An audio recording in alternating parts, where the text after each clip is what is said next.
Have you given any thought to contributing to the Melt? It's easy to do. Just click the Patreon link in the episode notes, and for as little as $3 a month, you can get access to bonus episodes, early access to regular episodes, and you can also participate in monthly Zoom meetups. It helps to keep the magic happening here at the Melt. So I encourage you to karmically entangle yourself with the Melt today by subscribing monthly for less than the price of a container of goatee wax, or a prosthetic pinky, or a half stick of DMT butter, or an inflatable casket, or the shrunken head of an Atlantean supermodel, or a woolly mammoth's merkin, or a crystalline replica of Baba Yaga's hut, or a capsule of Sasquatch dander.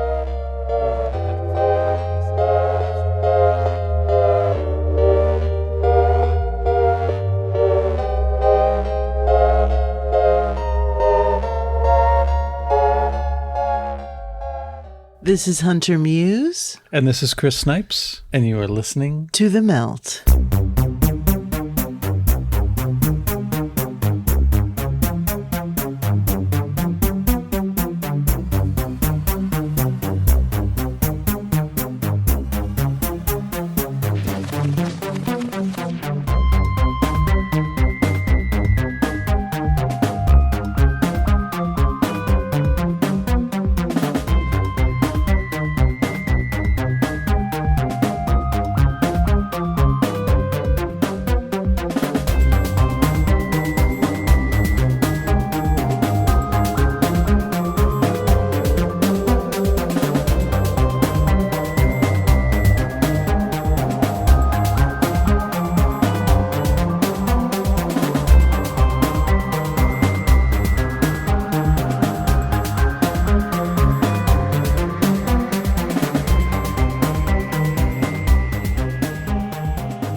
According to the website ThoughtCo, natural law is, quote, a philosophy based on the idea that everyone in a given society shares the same idea of what constitutes right and wrong.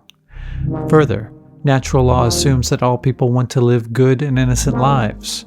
Thus, natural law can also be thought of as the basis of morality. Unlike laws enacted by governments to address specific needs or behaviors, natural law is universal, applying to everyone, everywhere in the same way. Well, this resonates with me.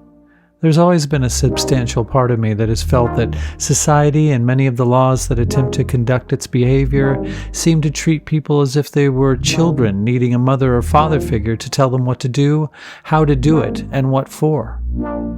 I even remember asking my mother one night as she was tucking me in just what the law was. I imagined it as a person, humorously enough, a grumpy person who wanted to control everyone's behavior. The argument could be made that many people are too immature or lack the responsibility to govern themselves, but I would argue that perhaps it was the nanny state that produced such people in the first place. Anyway, all of this natural law stuff is new to me, and I have been curious to find out more, so Rose 777 pointed me in the direction of Brandon Sibley, and I am grateful for the guidance. Brandon wields a vast array of knowledge on the subject and has gotten to a place where he embodies it. I start off the conversation by asking Brandon where one should start when trying to comprehend natural law. Where I would always start is a foundation, right? So you have to have foundation principles that you, an immovable, what would in the Bible be described as an immovable rock, foundation on which you will not shift from. And what these are is invisible principles, okay?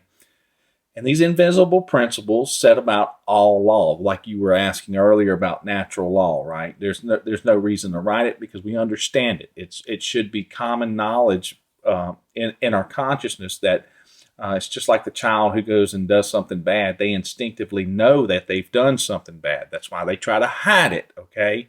They try to hide from the wrong act.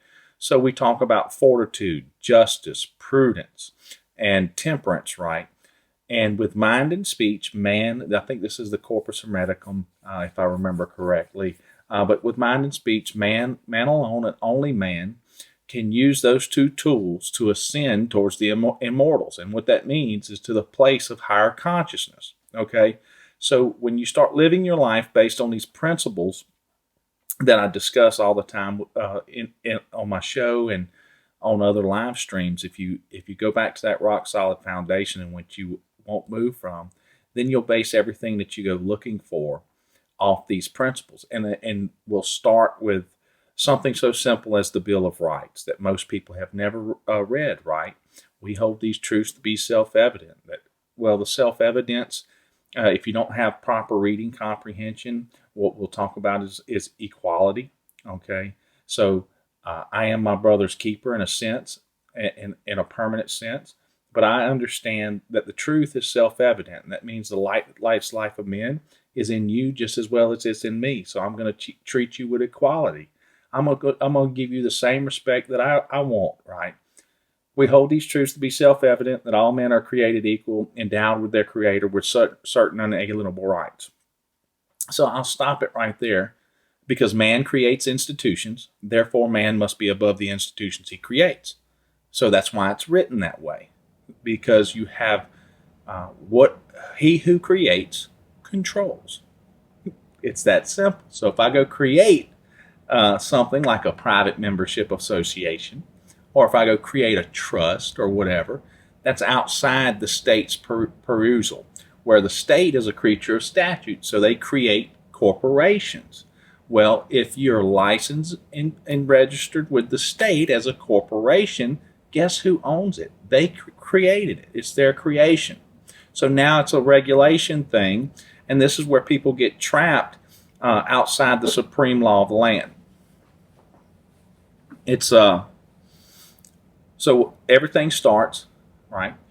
The supremacy clause of the United States state there's no law higher than the Constitution. And what do we mean by that? The limiting factor of everything in this United States of America is bound by what is written in the Constitution of the United States. There can be no state law that delegates from it, no statute written for creatures of the statute that abrogates the authority of the supremacy clause. And so we go with something, and many of your listeners, everyone has been affected by the COVID-19 deal.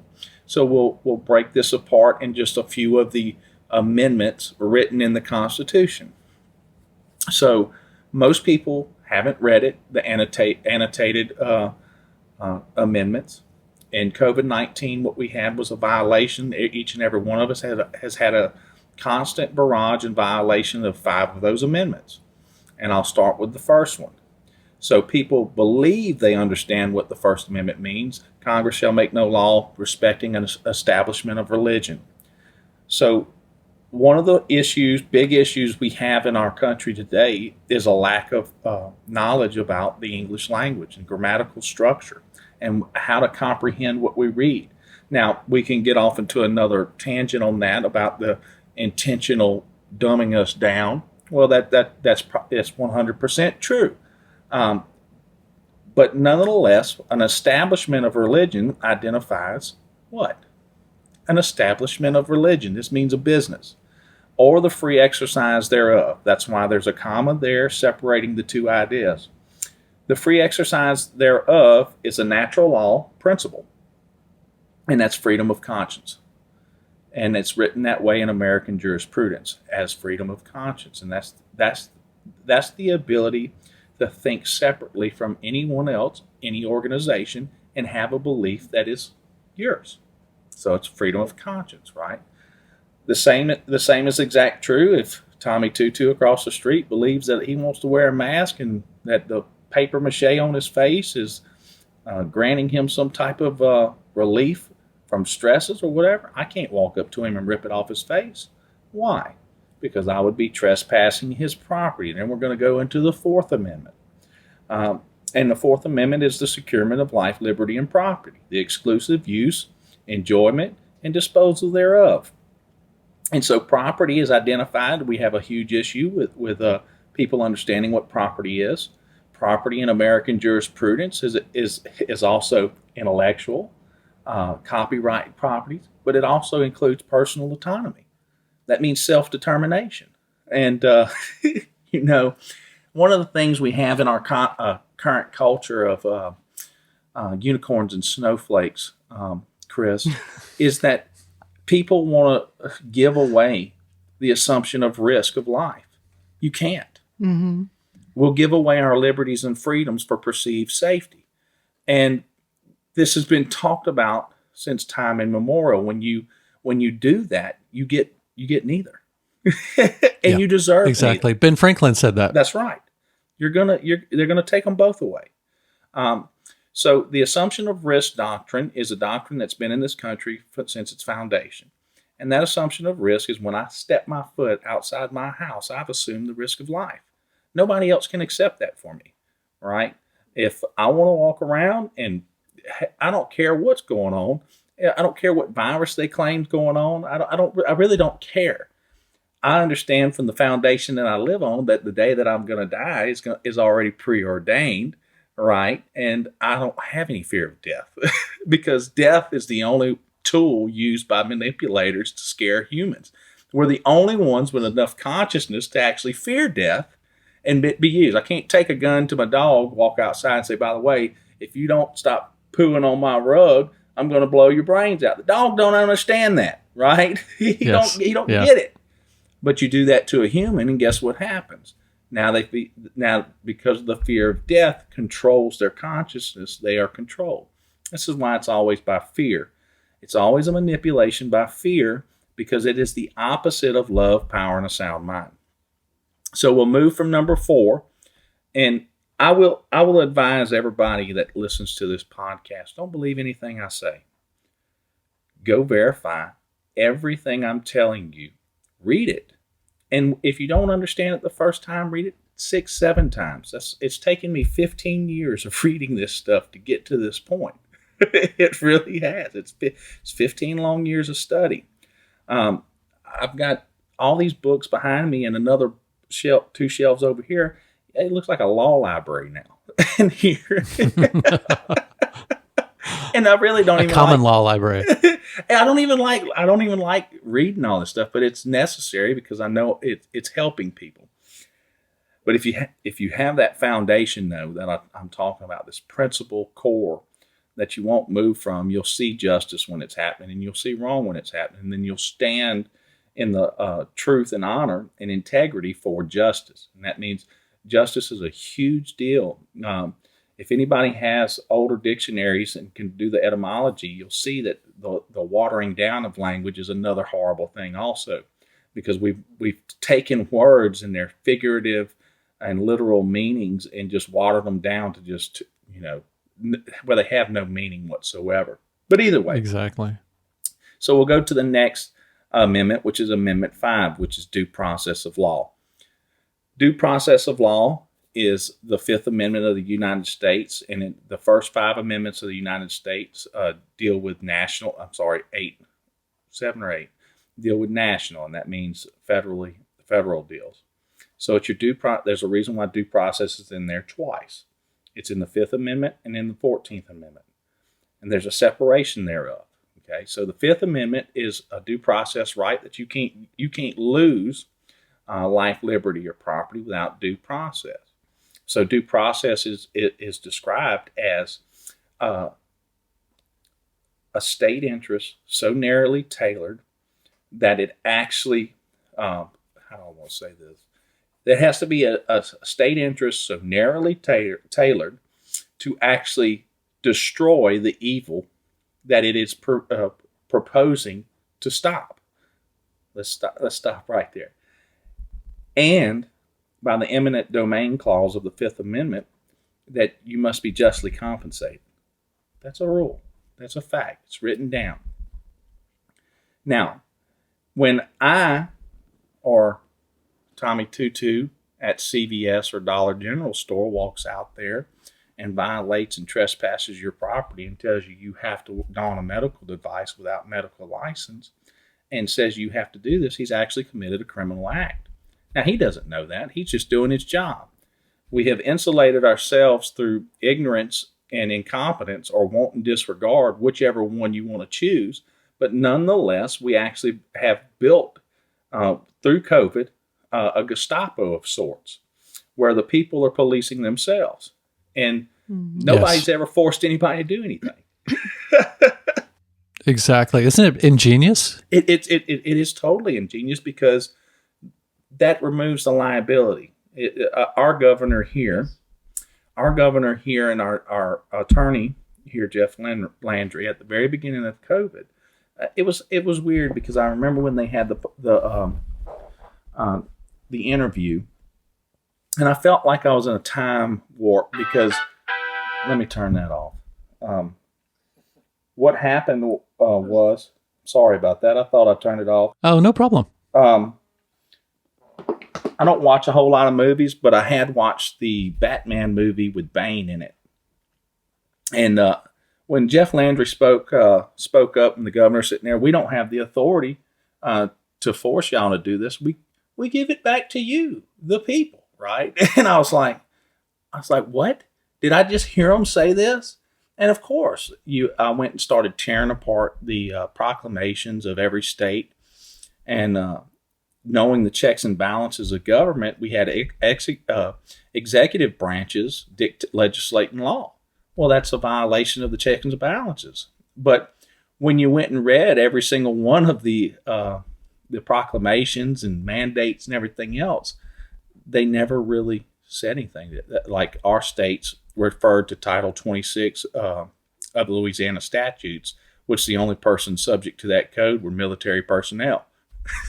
Well, he wrote it right there. He wrote it in it. But due to mass media, social media, and the propensity and speed in which misinformation and disinformation can flow now, the people accept that information ideologically aside one way or the other, and then impose their will on each other. And it is an ingenious device to have us commit crimes against each other. And here's the one thing I want to get across to people as we move forward. Systems can't commit crimes. They can't. Systems don't commit crimes. People do. And so when you get that foundational truth and understanding that we have a people problem, we have an education problem, and we have totally rejected knowledge at all fronts.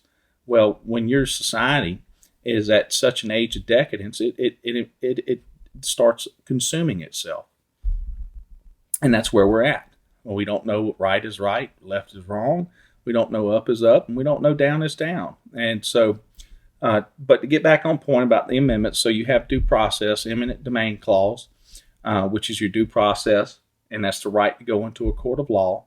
And due process incorporates two ideas, substantive due process. So even law schools don't teach substantive due process anymore, and they haven't since Dr. Graves is 79 years old. He went to law school in the 70s, and they weren't teaching it then. So substantive due process is substantive rights, those principles like enumerated in the Bill of Rights, right? In the Bill of Rights, for example, I'll just go look at this real quick. I can't remember the exact wording. For imposing taxes on us without our consent, for depriving us in many cases of the benefits of trial by jury, is written in your Declaration of Independence, right? So when you get to that point where you understand that when we succeeded from King George, there was overreaches. We didn't have trial by jury. We didn't have the ability to cross-examine. You were just guilty. And, one of those cool things is the cycles of earth and of republics and democracies and everything else. It starts off with spiritual revival on principles, and it works its way all the way back down to despotism, right? And it's spiritual decay. Yes, indeed. And so we're back there again. So now you're having people like us and people like Alphonse and groups exploring out, and you're having a spiritual revival going back to principles. And what is being thrown away is the religiosity and institutionalized religion, because they're part and parcel of the problem. No doubt about it. because without them pushing fear and the end of days and the second come, all this other garbage that isn't even biblical in nature, but was created to establish religions that make money, it's you can see the chains breaking. Now, like I said, I've been at it 15 years. I could see it 15 years ago. And it wasn't just about 9/11. A lot of people did a lot of research on 9/11, but I broke off and was like, no, there's something else here. I've never liked theories. If I can't substantiate my research, I don't like it. So with this particular avenue of ideas, you can substantiate it. And that's how the world of what I'll call Caesar exists. Everything, all authority must be written and expressed. There has to be a foundation of their system for them to neglect your rights or deprive your rights. And so we have a wonderful system of American jurisprudence here. It's just being ignored. So you get to the Fifth Amendment. You have due process. You can't just lose your property rights, and that's your personal autonomy. You can't just lose your freedom of conscience. You just don't lose these things. It has to be done in a strict way, and then you're justly compensated for it. And I'll give you a case of one of the controlling precedent case laws. Man lived in a subdivision. Subdivision kept flooding. There was 3 homes in the middle of that subdivision that they took, and they built a retention pond, right? They built a retention pond. Those 3 homes were justly compensated, but it saved 7 other 100 people's homes. That's how eminent domain works. When they come through and they're actually building access, infrastructure, or something of that, you get paid for it. You don't just lose it. So then we'll go to the 14th Amendment, which is your equal protection clause. And this is back to the idea of equality. And I'll explain this one very quickly because it incorporates due process too. So the Supremacy Clause of the United States reads thus. And I'll read this real quick.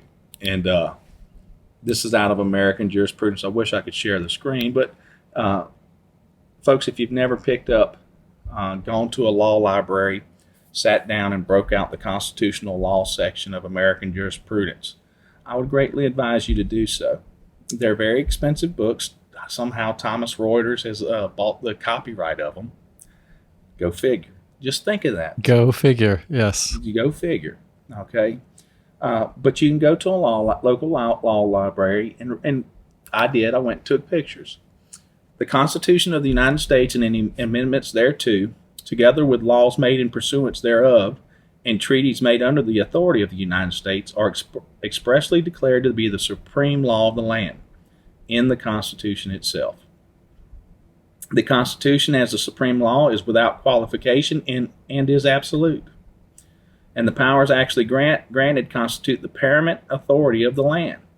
The federal Constitution is binding on all officers and departments of both the federal and state governments, including every court, whether it derives its authority from a state or from the United States. And here's the next part. This idea that I expressed a little while ago about the creatures of statute, incorporated under as U.S. trade and business, all these ideas that they have the right and authority to regulate commerce. Now, we've all been assumed to be operating trade or business and everything else, but that's what happens when your limited government expands to the point where it's the number one employer. You have to feed that machine, so you have to find ways to feed the machine, and that was never the intention of our system. It was never to be our mommy, our daddy, our hospital. It was never intended to be that way. Neither a statute nor a treaty can override the Constitution. State laws that run contrary to constitutionally protected rights of individuals cannot be allowed to stand and are without effect. Now, if you know that, and you know that state law that deprives you of federally secured rights, if you know that, like the 2 ladies, did y'all hear about the 2 ladies Tuesday who got the CDC mask mandate overturned? No. Huh. Okay. Well, as of Tuesday, the mask mandate for airlines and everything else is done. United States District Court in Florida, judge ruled that all the mandates were unconstitutional. COVID's done. It is officially done in the United States, and unfortunately, many of the courts shut us out for 2 years, and now we're finally getting heard. But it took 2 years, and that's why I want to teach people this method, because at this point in time, we still have good people in high places, as evidenced by Tuesday by 2 pro se women. And I say that because they're part of the Wyoming Freedom Organization. They made the court case, got injunctive relief, took them a year and a half to get it heard, and they don't have lawyers because lawyers don't know Wow, this. that's great. Yeah, of course. Lawyers don't know that. Now, make no mistake, what you're going to see, and remember you heard this from me, now that it's coming to an end, and the lawyers see the money on the other side, they'll start suing companies. Yep, They wouldn't exactly. stand in the middle of it because the Bar Association was told to stand down. There's no doubt that's why the Bar Association has caused more problems for the rest of us. But either way, let's continue on. No state law or public policy of a state can be allowed to override the positive guarantees of the federal Constitution. Let's read that one again.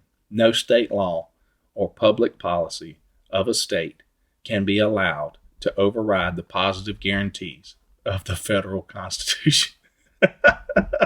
Thus, the Constitution of the United States will trump state rules. Now, that's a beautiful thing.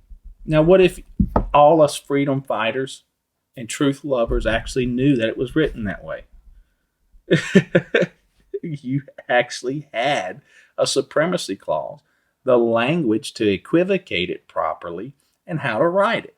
Well, now, if I want to take a society and I want to set one group of people above everyone else, I compartmentalize information, right?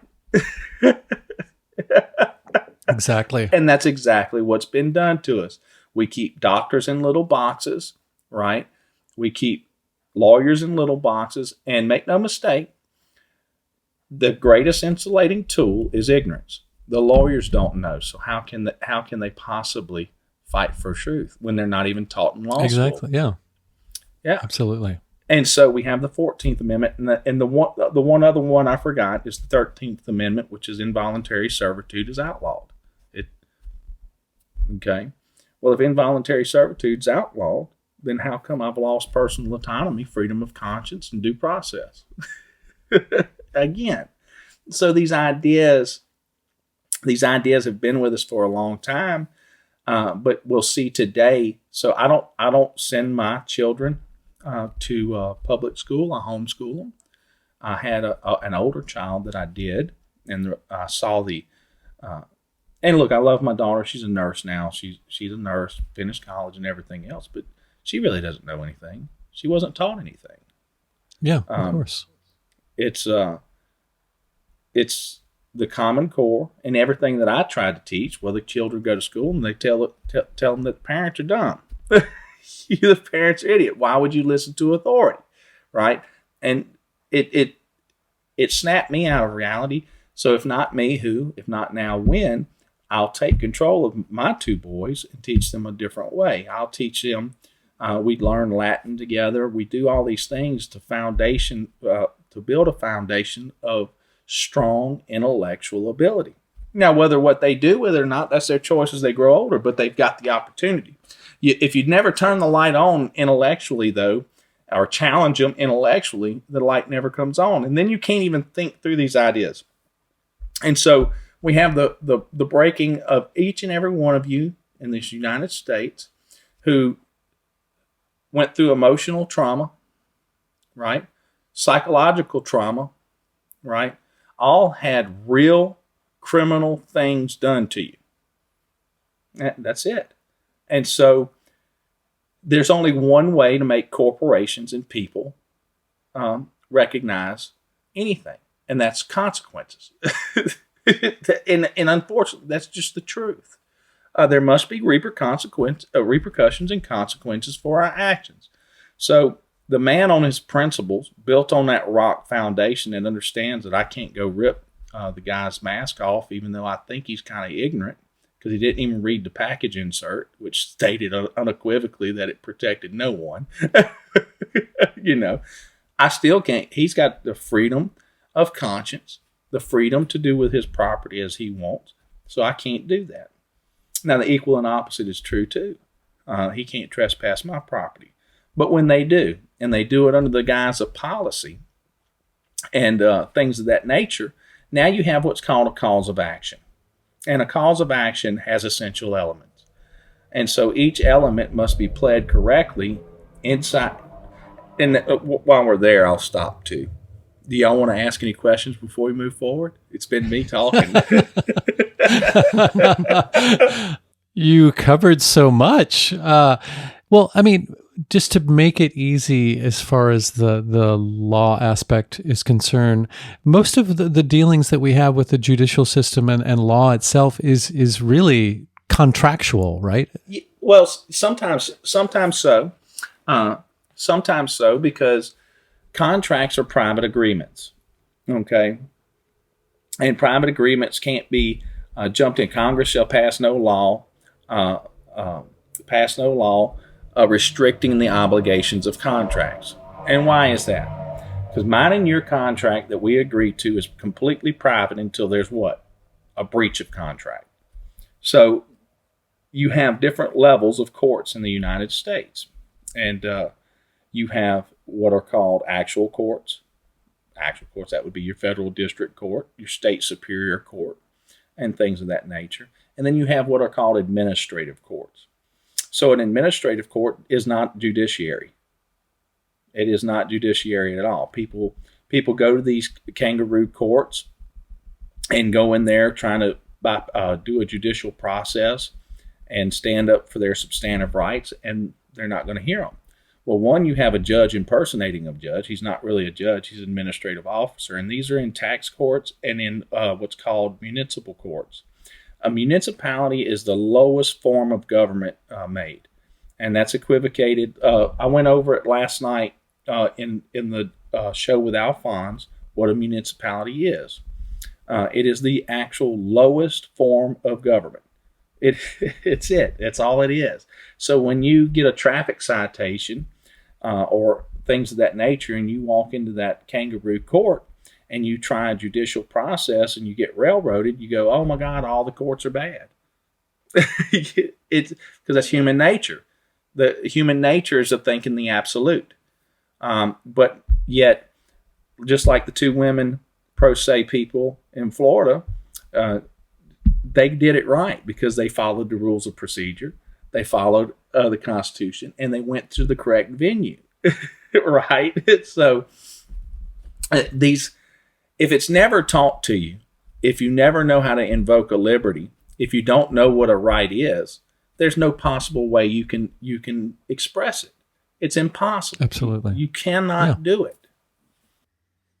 That's why this education is so important, because, I mean, I, for one, was totally ignorant of all this stuff. And it really is compelling and fascinating to find that there's this whole sublayer.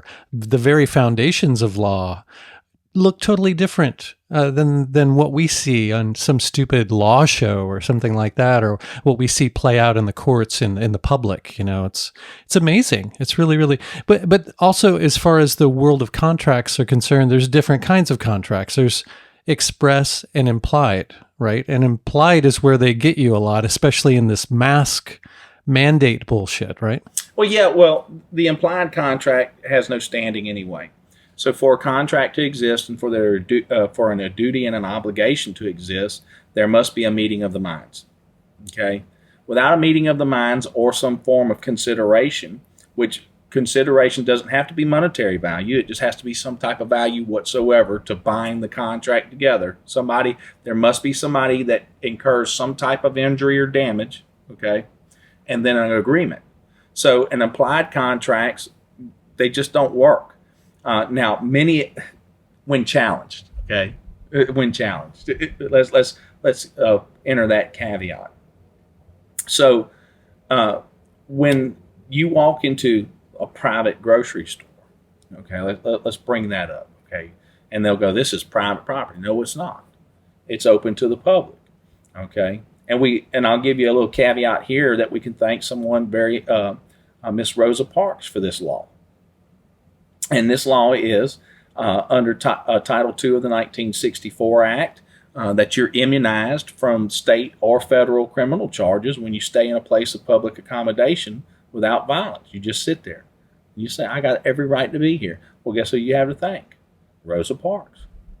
So a place of public accommodation is defined as a restaurant, movie theater, hospital, all these places.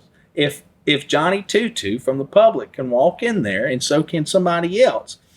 And listen, remember I talked about that cyclical thing? And what's really funny about the signs, well, you see the signs.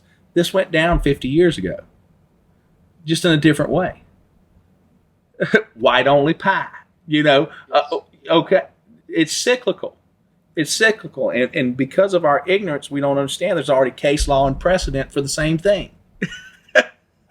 Yeah, exactly. Only the segregation is for a different reason now. Right. It doesn't matter, but here we are. We're back at the same hyper-polarized event using, and so one of the things that I started looking at when I started reading the case law from the 1960s, I started going, hold on, this was a hyper-sensationalized event too. So I started going to watch old videos.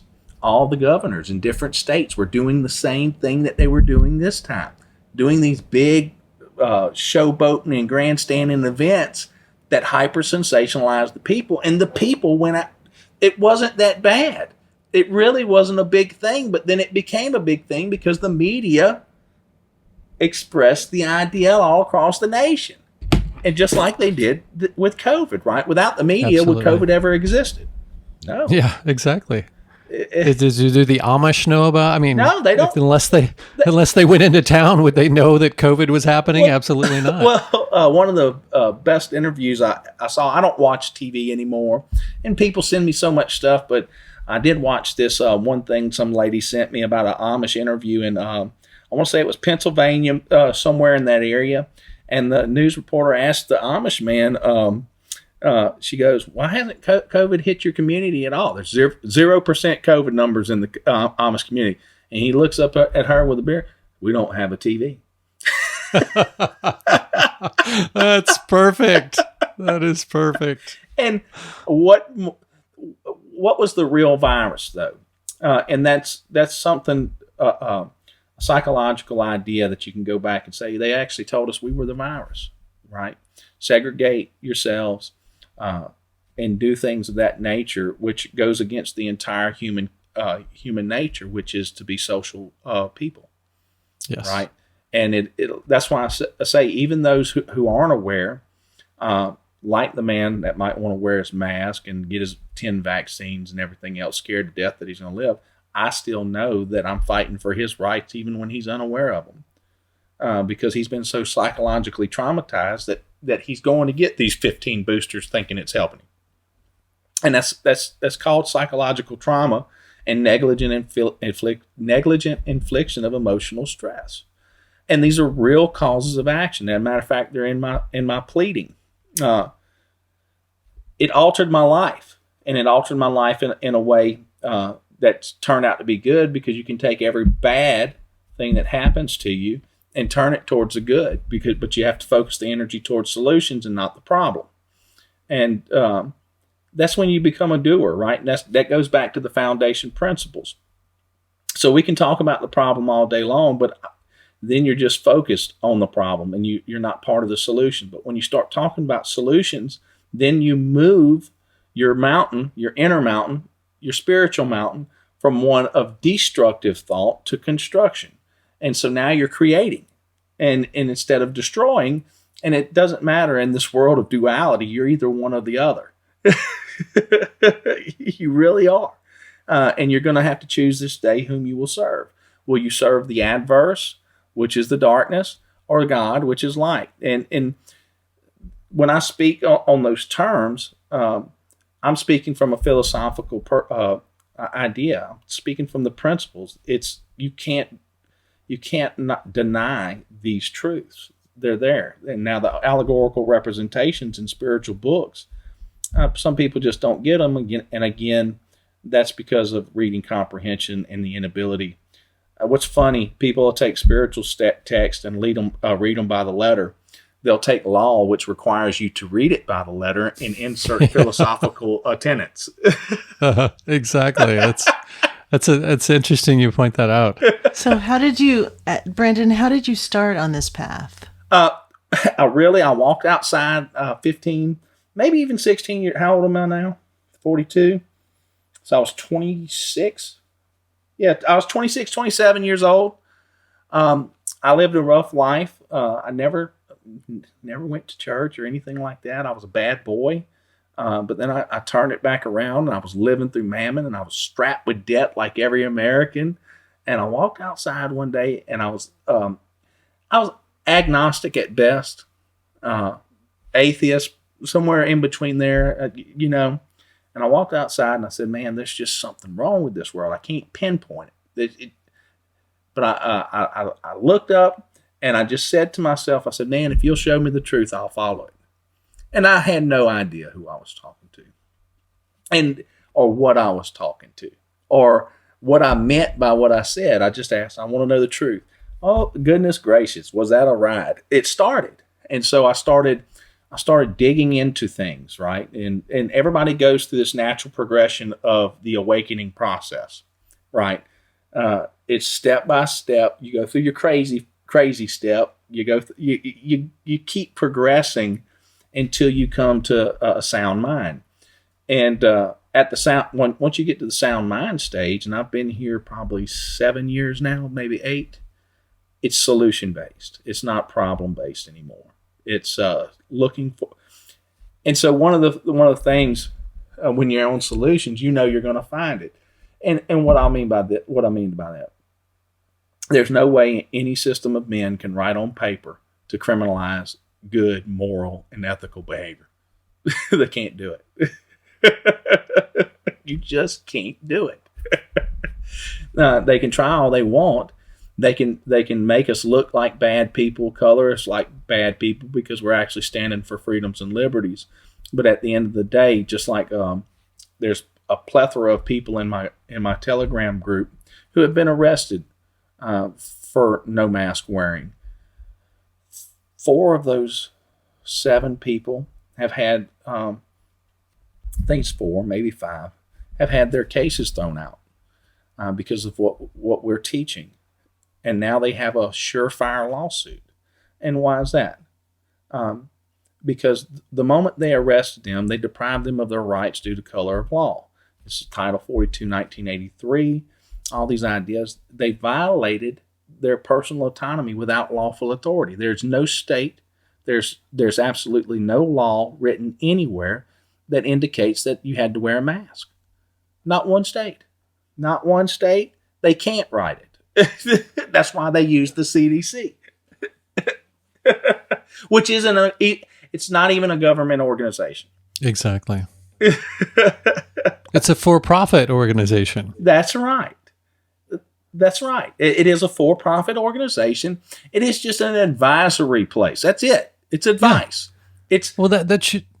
Go ahead. No, go ahead with your thought. Well, I was just going to say that should have been a red flag right there. There should be a conflict of interest right there if they're suggesting something, the very agenda that they're sponsoring in many ways. Well, and that's the beauty of reading actual court cases. I'll read this one to you.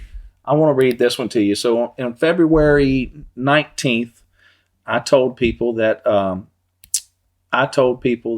COVID was over. And that's Saldana versus Glenhaven. And I'll read this. And so people, just so you know, I have my own subscription to Westlaw. I'll pay for this for a reason. That's so I can go research the case law. I have American jurisprudence. I have corpus juris secundum. And I have all the synopsis of everything that every attorney and judge in the United States has. Well, there's a reason why I did that. I teach it. I better know it, right? So for sure, I don't like teaching false truths or half truths. Don't believe any snippet from any internet guru who states that this court case said this. You got to go read it yourself, because what I have found over my years and making many mistakes is finding some internet guru who posted a snippet from a case law. And guess what? When I go read that case law today, it's not there.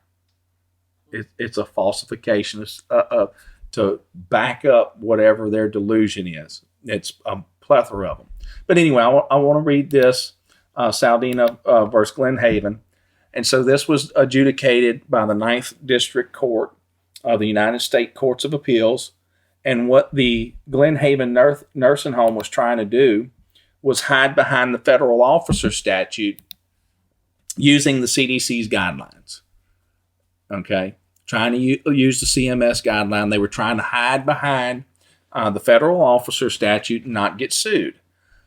Okay? And so what happened was the judge in this case actually said this. The relationship between a federal officer or agency and a person or entity acting under the officer or agency typically involves subjection, guidance, or control. But simply complying with a law or regulation is not enough to bring a private person within the scope of the statute. A private firm's compliance or non-compliance with federal laws, rules, and regulations does not by itself fall within the scope of the statutory phrase acting under a federal official. And that is so even if the regulation is highly detailed and even if the private firm's activities are highly supervised and monitored. And Glen Haven goes on and on to argue many different things. And this is the judge's reply about how the CDC. So remember this. It is our duty, now that the courts are back open, we forced them back open, to actually go make each and every one pay. Okay? And each corporation pay. Because guess what's going to happen for the next 10, 15 years while this generation is here? They're going to know that they violated. And they have to know. It's our duty. It's our duty to do it. But anyway, so they try to hide behind it. And then this is what the judge says. Glen Haven relies on nothing more than regulations and recommendations for nursing homes, covering topics such as COVID-19 testing, use and distribution of personal protective equipment, and best practice to reduce transmission within congregate living environments. For example, one CMS memo identifies what healthcare staff should do in response to the pandemic. And it states what CMS expects, encourages, advises, and recommends. Similarly, a CDC communication cited by Glen Haven identifies recommendations and steps that healthcare centers should take. Another memorandum published by the California Department of Public Health states that the agency ensures compliance with state licensing laws and federal certification regulations on behalf of CMS. Without more than government regulations and recommendations, Glen Haven has failed to establish that it was acting under a federal official, and it has not identified a duty of the federal government that it performed. So let's break that down real quick. Language is this beautiful tool, right? And because of people's perception of something, and their cognitive dissonance of something, they don't really take the time to actually read anything.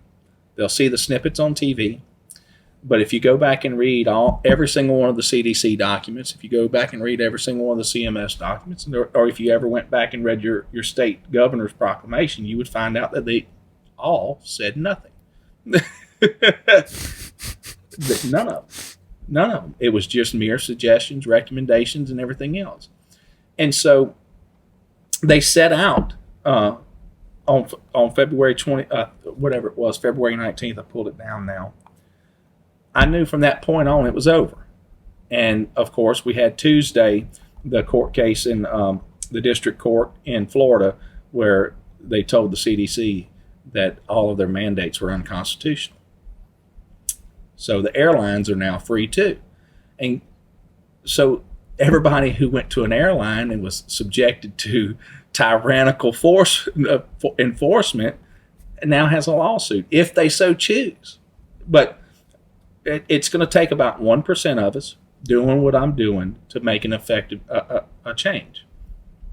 It's what it's going to take. and it's not complicated. The biggest hurdle I find for everybody is unlearning the bull crap that you've put in.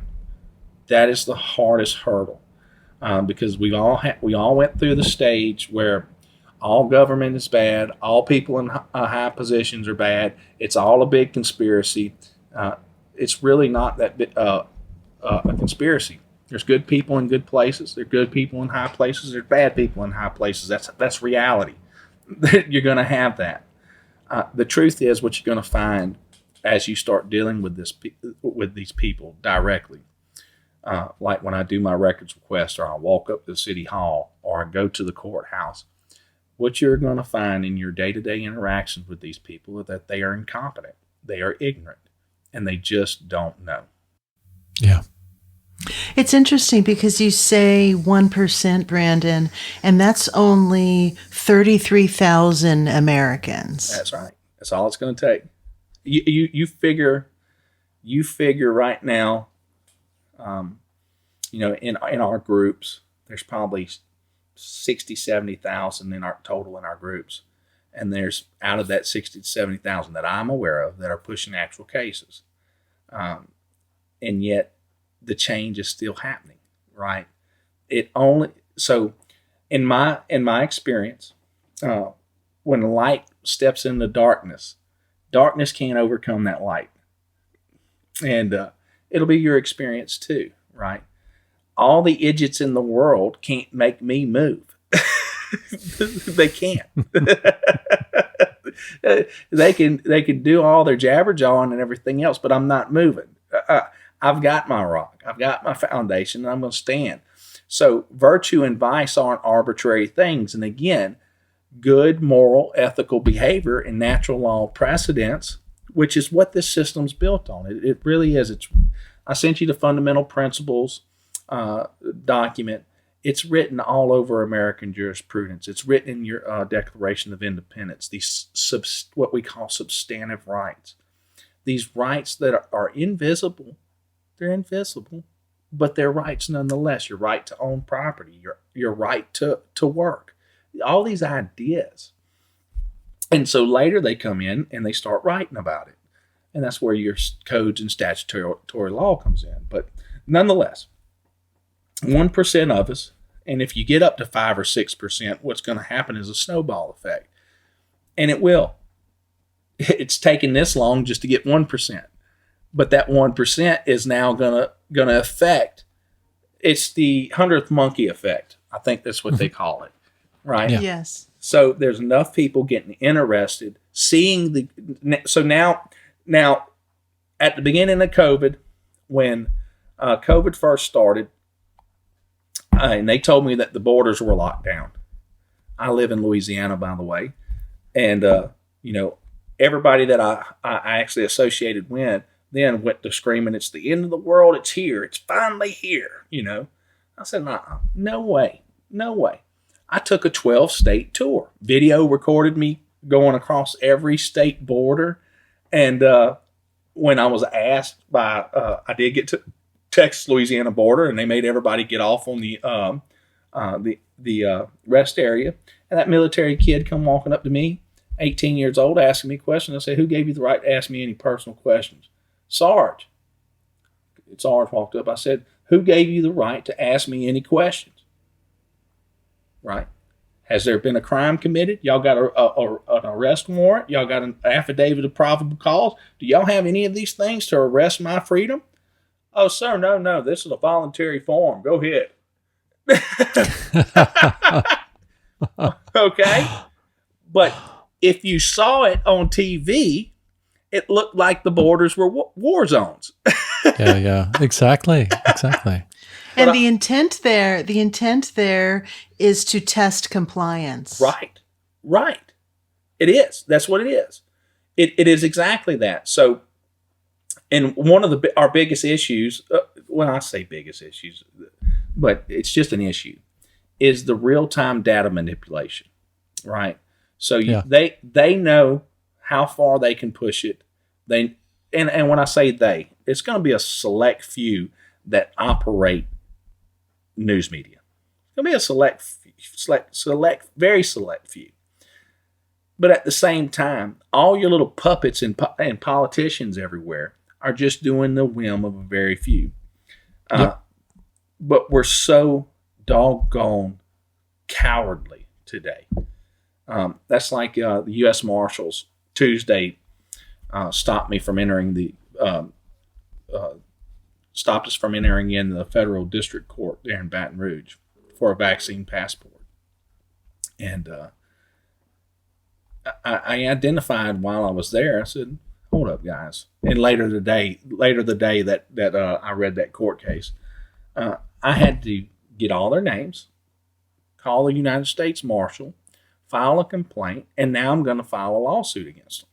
They had no right to ask me my privacy. I have a right to privacy here in the state of Louisiana. You have a right to privacy. Anybody asking you to identify your medical history is violating a HIPAA law. Yes. Exactly. These laws are in place to protect us, and yet they're violating them openly, which is criminal behavior. So again, now with these U.S. Marshals, what's going to have to happen is I'm going to write state criminal complaints. You can write a state criminal complaint. That's right. And I've got video evidence of them violating my constitutionally secured rights.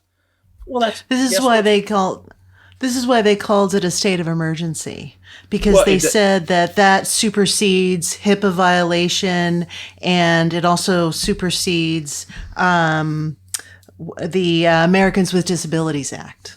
I'm so glad you brought that up, because what we'll do is we'll read this. We'll read this right here.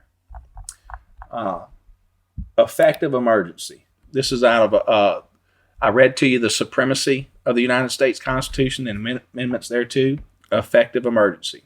An emergency, while it cannot create power, increase granted power, or remove or diminish the restrictions imposed upon the power granted or reserved, may allow the exercise of power already in existence, but not exercised except during an emergency. The danger must be immediate and impending, or the necessity urgent for the public service, such as will not admit delay, and where the action of the civil authority would be too late in providing the means which the occasion calls. For instance, there is no basis in the Constitution for the seizure of steel mills during a wartime labor dispute, despite the president's claim that the war effort would be crippled if the mills were shut down. The Supreme Court has not denied the reality of dangers from foreign or internal conflicts. Rather, it has recognized the need to respect constitutional requirements, even in troubled times.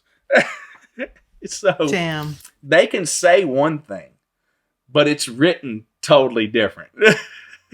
Exactly. You see, you can't trust any of these opinions. And this is becoming the diligent seeker. No extra authority is granted, and this is written into the Constitution. It's written into American jurisprudence. It's backed up by case law. They get no extra power.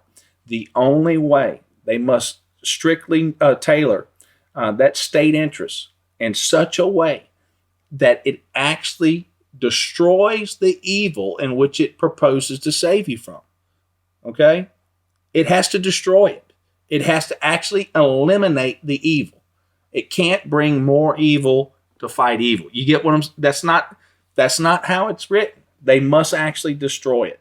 And so after 2 weeks, right, and with bell curve and that, they never had any right to even start the 2 weeks. They never had any right or authority. But what they did do through fear and through manipulation caused everybody to not be able to go to the courts. And make no mistake about that. That was the reason why it lasted so long. But once we got back in the courts, they had to rule by law. They can't rule outside of it. Now, if they go start ruling outside of it, guess what they've done? They've actually stepped outside their absolute immunity. They're treasonous. And now the federal judges who are appointed for life on gravy jobs making $280,000 a year have just lost their lifetime job. So what do you mean when they were when we couldn't get into courts for 2 years, merely physically because of COVID regulations or for some other reason? Well, like the whole government was shut down for a long period of time. You couldn't even. Yeah. Okay. They wanted to do Zoom meetings. The Zoom meeting itself is a violation of your right to due process. You got to be able to face your accuser inside a court of law, cross-examine them. Well, I don't know what's going on the outside of your screen right there. If somebody's helping you say what needs to be said, holding up signs to teach you what to say, I don't know all that. It's a complete violation of my due process rights. It's in total violation. That's why I don't know if you're digitally manipulating the screen. I know I caught one judge. She was behind the green screen. I called her out.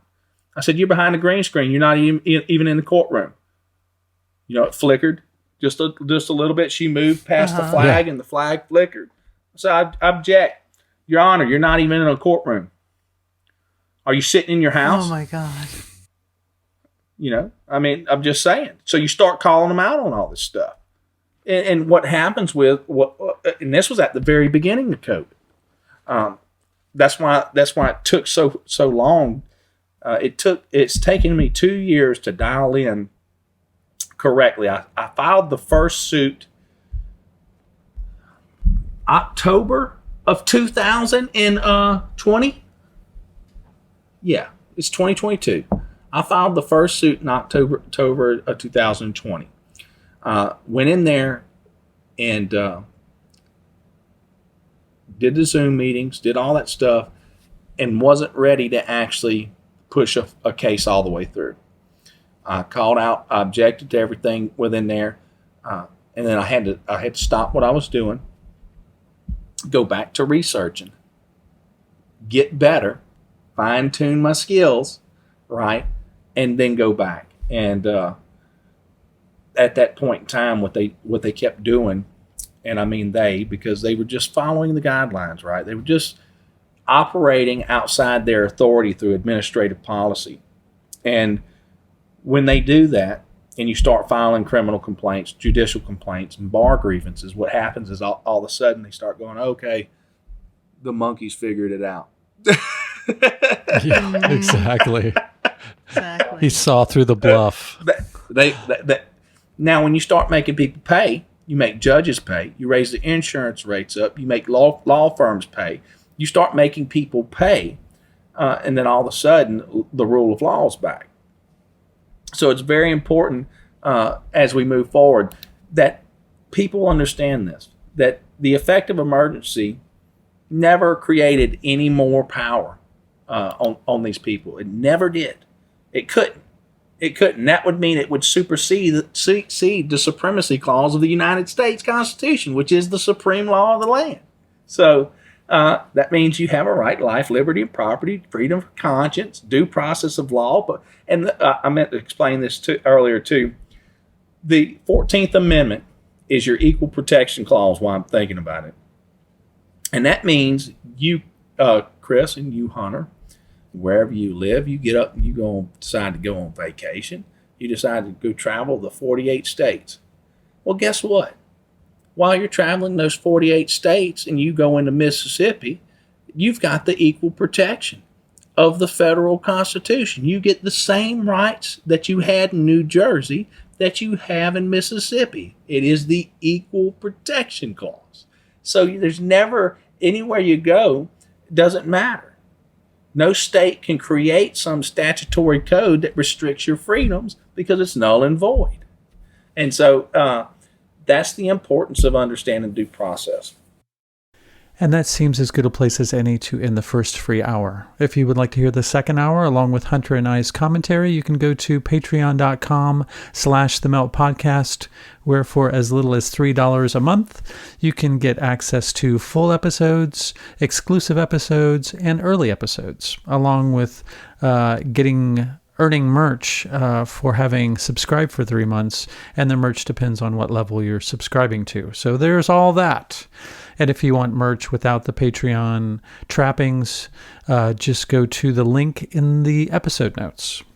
In the second hour, we discuss malfeasance, political tribalism, statism, mass hysteria, and the question of whether there should be any compromise in matters of sovereignty, along with much, much more. It's a fantastic and highly informative conversation. I recommend listening to the full version.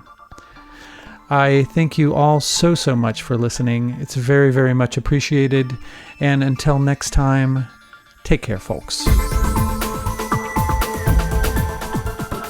If you've liked what you've heard and would like to contribute to The Melt, there are a few ways that you can do that. The most tangible would be financially. Just click the Patreon link in the episode notes, and there you will find ways that you can contribute for as little as $3 a month. This will give you access to bonus episodes, early access to regular episodes, and you can also participate in monthly Zoom meetups. Contributing financially will also help make The Melt better, pay the bills, and help to make this podcast a full-time endeavor that I can fully devote my time to and provide you with more content. Another way of contributing would be to go to wherever it is that you subscribe to The Melt and give it a favorable review or rating, and this will help it to reach more people. You can also spread the word to friends and family via social media, email, or word of mouth. And lastly, if none of those options are readily available or appealing to you, simply send your positive thoughts and intentions. In an interconnected and quantumly entangled multiverse, these also go a long way. Thank you.